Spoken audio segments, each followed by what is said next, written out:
എല്ലാവർക്കും നമ്മുടെ പുതിയൊരു വീഡിയോയിലേക്ക് സ്വാഗതം.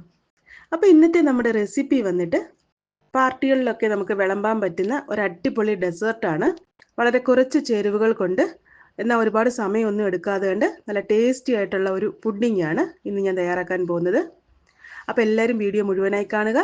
അതോടൊപ്പം തന്നെ നമ്മുടെ ഈ ഒരു ചാനൽ ആദ്യമായിട്ട് കാണുന്നവർ പ്ലീസ് ഒന്ന് സബ്സ്ക്രൈബ് ചെയ്ത് സപ്പോർട്ട് ചെയ്യുക.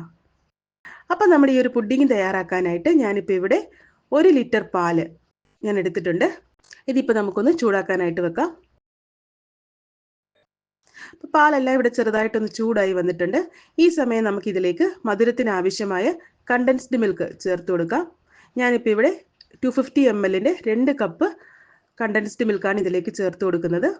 ഇനിയിപ്പോൾ നിങ്ങൾക്ക് കുറച്ചുകൂടി മധുരം വേണമെങ്കിൽ കുറച്ചും കൂടി ഒന്ന് ചേർത്ത് കൊടുക്കാം കേട്ടോ. ഞാനിപ്പോൾ ഇവിടെ മീഡിയം മധുരത്തിലാണ് ഈ ഒരു പുഡിംഗ് തയ്യാറാക്കി എടുക്കുന്നത്. പിന്നെ ഇതിലേക്ക് നിങ്ങൾക്ക് കണ്ടൻസ്ഡ് മിൽക്കിന് പകരം പഞ്ചസാര വേണമെങ്കിലും ചേർത്ത് കൊടുക്കാവുന്നതാണ്. അപ്പോൾ ഇതാ നമ്മളിവിടെ ചൂടാക്കാൻ വെച്ച പാലെല്ലാം നല്ലപോലെ ഒന്ന് ചൂടായി വന്നിട്ടുണ്ട്. ചെറിയൊരു തിളയൊക്കെ വന്ന് തുടങ്ങുന്നുണ്ട്. ഈ സമയം ഞാൻ ഇതിലേക്ക് ഒരു 2 ടേബിൾ സ്പൂൺ കസ്റ്റർഡ് പൗഡർ, ഞാനിപ്പോൾ ഇവിടെ എടുത്തിരിക്കുന്നത് വാനില ഫ്ലേവറിലുള്ള കസ്റ്റർഡ് പൗഡറാണ്. ഇതിലേക്ക് ഇപ്പോൾ ഞാൻ ഒരു 1/4 കപ്പ് പാലും കൂടി ഒഴിച്ച് നല്ലപോലെ ഒന്ന് മിക്സ് ചെയ്തെടുത്തിട്ടുണ്ട്. ഇത് നമുക്ക് പാലിലേക്ക് ഒഴിച്ചു കൊടുക്കാം. അപ്പോൾ ഇത് ഒഴിച്ചു കൊടുക്കുന്ന സമയത്ത് ഇളക്കിക്കൊണ്ടിരിക്കുക, അല്ലെന്നൊരിക്കൽ കട്ട കെട്ടാനുള്ള ചാൻസ് ഉണ്ട്. അതുപോലെ തന്നെ തീയെ വളരെ ലോ ഫ്ലെയിമിലായിരിക്കണം.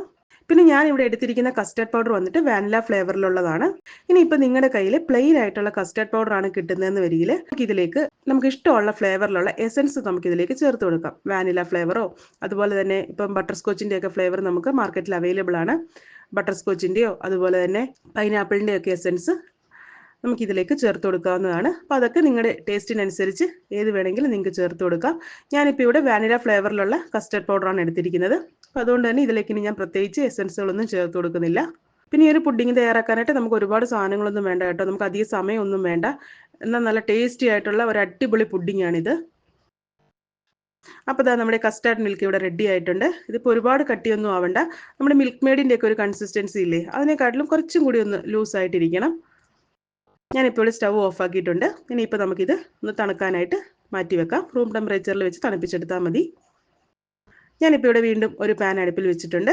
ഇതിലേക്ക് നമുക്ക് കുറച്ച് നെയ്യൊന്ന് തൂവി കൊടുക്കാം.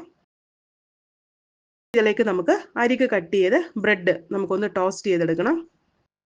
ബ്രെഡ് ഇങ്ങനെ ടോസ്റ്റ് ചെയ്തെടുക്കുമ്പോൾ നമ്മുടെ പുഡിങ്ങിന് ഒരു പ്രത്യേക രുചിയാണ് കേട്ടോ. ആ ഒരു നെയ്യുടെ ഒക്കെ രുചി നമ്മൾ ആ ഒരു പുഡിങ്ങിൽ നമുക്ക് ടേസ്റ്റ് കൂട്ടും. പിന്നെ നമ്മൾ ഈ അരിക് കട്ട് ചെയ്ത് മാറ്റുന്ന ആ ഒരു പീസ് ഉണ്ടല്ലോ, അത് നമ്മൾ കളയേണ്ട ആവശ്യമില്ല. നമുക്കത് ഡ്രൈ ആയിട്ടൊന്ന് ഫ്രൈ ചെയ്ത് മിക്സിയിലിട്ടൊന്ന് അടിച്ചു വെച്ച് കഴിഞ്ഞാൽ ബ്രെഡ് ക്രംസ് ആയിട്ട് നമുക്ക് യൂസ് ചെയ്യാവുന്നതാണ്. ഞാനിപ്പോൾ ഇവിടെ 1 പാക്കറ്റ് ബ്രെഡാണ് കേട്ടോ എടുത്തിരിക്കുന്നത്.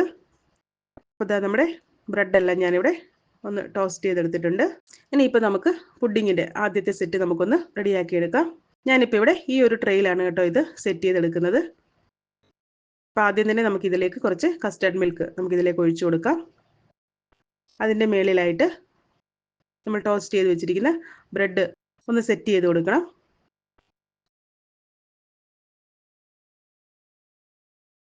ഇനി ഇതിൻ്റെ മേളിലായിട്ട് വീണ്ടും നമുക്ക് കസ്റ്റർഡ് മിൽക്ക് ഒഴിച്ചു കൊടുക്കാം. അപ്പോൾ ഈ ഒരു പുഡിങ് വന്നിട്ട് നമ്മൾ സെർവ് ചെയ്യുന്നതിലാണ് കേട്ടോ അതിൻ്റെ കറക്റ്റായിട്ടുള്ള ആ ഒരു ടേസ്റ്റും കാര്യങ്ങളൊക്കെ ഇരിക്കുന്നത്. കാരണം എന്താണെന്ന് വെച്ചാൽ നമ്മളിത് സെർവ് ചെയ്യുന്ന സമയത്ത് ഇതിലേക്ക് നമ്മൾ എക്സ്ട്രാ 1-2 കാര്യങ്ങളും കൂടി ചേർത്ത് കഴിഞ്ഞാൽ നല്ല അടിപൊളി ടേസ്റ്റ് ആയിരിക്കും. അപ്പോൾ അതൊക്കെ ഏത് രീതിയിലാണെന്നുള്ളത് ഞാൻ വഴിയെ പറയാം. അപ്പോൾ ഞാൻ ഇവിടെ പുഡിംഗ് എല്ലാം ഒന്ന് സെറ്റ് ചെയ്തെടുത്തിട്ടുണ്ട്. ഇനിയിപ്പോൾ നമുക്കിത് ഫ്രിഡ്ജിൽ വെച്ചിട്ട് ഒരു 2-3 മണിക്കൂർ ഒന്ന് തണുപ്പിച്ചെടുക്കാം. ഇനി നിങ്ങൾക്കിത് പെട്ടെന്ന് നമുക്ക് തണുത്ത് കിട്ടണമെന്ന് വരികിൽ ആദ്യത്തെ 1 മണിക്കൂർ ഫ്രീസറിൽ വെക്കുക. അതിനുശേഷം ഫ്രിഡ്ജിൻ്റെ താഴത്തെ തട്ടിൽ വെച്ചിട്ട് തണുപ്പിച്ചെടുത്താൽ മതിയാകും. അപ്പോൾ നമുക്ക് പെട്ടെന്ന് തന്നെ ഒരു 1-1.5 മണിക്കൂറിൽ തന്നെ ഈ ഒരു പുഡിംഗ് നമുക്ക് സെറ്റായി കിട്ടും. അപ്പോൾ ഇതാ നമ്മുടെ പുഡിംഗ് എല്ലാം ഇവിടെ നല്ലപോലെ തണുത്ത് സെറ്റായി വന്നിട്ടുണ്ട്. ഇനിയിപ്പോൾ ഞാൻ ഇതിൻ്റെ മേളിലായിട്ട് കുറച്ച് ബദാം പൊടിച്ചതും അതുപോലെ തന്നെ പിസ്ത പൊടിച്ചതും ഞാൻ ഇതിലേക്കൊന്ന് ഡെക്കറേറ്റ് ചെയ്തെടുക്കുന്നുണ്ട്. അപ്പോൾ ഈ ഒരു ഡെക്കറേഷന് വേണ്ടി മാത്രമല്ല കേട്ടോ ഇത് ചേർക്കുന്നത്. നമ്മുടെ പുഡിങ്ങിന് നല്ലൊരു ടേസ്റ്റും കൂടിയായിരിക്കും ഈ ഒരു ബദാം പൗഡറും അതുപോലെ തന്നെ പിസ്ത പൗഡറും ഒക്കെ നമ്മൾ ചേർക്കുന്നത്. അപ്പോൾ ഇതൊരു കേക്ക് പുഡിംഗ് എന്നും വേണമെങ്കിൽ നമുക്ക് പറയാം കേട്ടോ. കാരണം നമ്മൾ ബ്രെഡ് വെച്ചിട്ട് ഇപ്പോൾ ധാരാളം കേക്കൊക്കെ ഉണ്ടാക്കുന്നുണ്ട്. അപ്പോൾ അതുകൊണ്ട് തന്നെ നമുക്കിതൊരു കേക്ക് പുഡിംഗ് എന്നും ഒക്കെ വേണമെങ്കിൽ നമുക്കിത് പറയാവുന്നതാണ് കേട്ടോ. ഇപ്പോൾ നമ്മളിത് സെർവ് ചെയ്യുന്ന സമയത്ത് ഞാൻ നേരത്തെ പറഞ്ഞല്ലോ, നമ്മളിത് സെർവ് ചെയ്യുന്ന സമയത്താണ് നമുക്കിത് കറക്റ്റായിട്ട് ഇതിൻ്റെ ആ ഒരു ടേസ്റ്റ് കൂട്ടുന്നതൊക്കെ. അപ്പോൾ ഈ ഒരു പുഡിങ് സെർവ് ചെയ്യുന്ന സമയത്ത് നമുക്ക് വേണമെന്ന് വരികിൽ നമുക്കിതിലേക്ക് ഇപ്പം ഞാനിപ്പോൾ ഇവിടെ വാനില ഫ്ലേവറാണ് എടുത്തിരിക്കുന്നത് കസ്റ്റാർഡ് പൗഡർ. അപ്പോൾ അതുകൊണ്ട് തന്നെ നമുക്ക് ഇതിൻ്റെ മേളിലായിട്ട് ഒരു സ്കൂപ്പ് വാനില ഐസ്ക്രീം വെച്ചിട്ട് നമുക്ക് സെർവ് ചെയ്യാം. ഇനിയിപ്പോൾ ബട്ടർ സ്കോച്ച് ആണെങ്കിൽ ബട്ടർ സ്കോച്ചിൻ്റെ ഐസ്ക്രീം വെക്കാം. അതല്ലെങ്കിൽ സ്പാനിഷ് ഡിലൈറ്റിൻ്റെ ഐസ്ക്രീം ഒക്കെ വെച്ചിട്ട് നമ്മളിത് സെർവ് ചെയ്യുവാണെങ്കിൽ നല്ല ടേസ്റ്റി ആയിട്ട് നല്ല അടിപൊളി വെറൈറ്റി ആയിട്ടുള്ളൊരു പുഡിങ്ങാണിത്. അപ്പോൾ അത് നമ്മുടെ പുഡിംഗ് എല്ലാം ഇവിടെ സെറ്റ് ആയിട്ടുണ്ട്. കുട്ടികൾക്കൊക്കെ ഒരുപാട് ഇഷ്ടപ്പെടുന്ന ഒന്നാണ്. ഇപ്പം ന്യൂ ഇയർ ഒക്കെ വരുന്നതുകൊണ്ട് തന്നെ ധാരാളം പാർട്ടികളൊക്കെ കാണും. അപ്പം അങ്ങനെയുള്ള പാർട്ടികളിലൊക്കെ നമുക്ക് വളരെ സിമ്പിളായിട്ട് എന്നാൽ നല്ല ടേസ്റ്റി ആയിട്ട് സെർവ് ചെയ്യാൻ പറ്റുന്ന ഒരു അടിപൊളി പുഡിങ്ങാണ്. വായിലിട്ട് കഴിഞ്ഞാൽ ഇങ്ങനെ അലിഞ്ഞു പോകുന്ന നല്ല അടിപൊളി ഒരു പുഡിങ്ങാണ്.